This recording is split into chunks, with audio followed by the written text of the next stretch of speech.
Sa patuloy na kampanya ng PNP kontra wanted person, arestado ang isang lalaki na may kasong statutory rape ng mga otoridad sa Samar.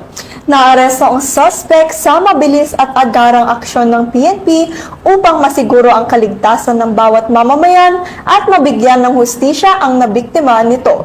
Nakatutok dyan si Patrolwoman Camberley Flores.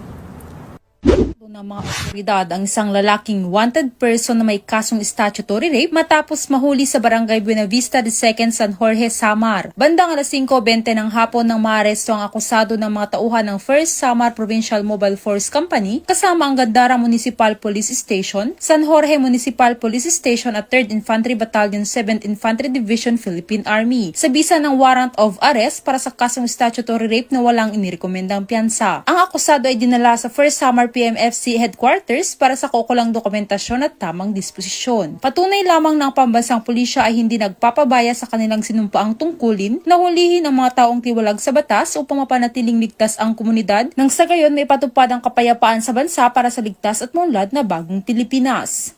Mula dito sa Tacloban City, ako ang inyong BNN correspondent, Patrolwoman Flores, alagad ng batas, tagataguyod ng Balitang Pilipinas.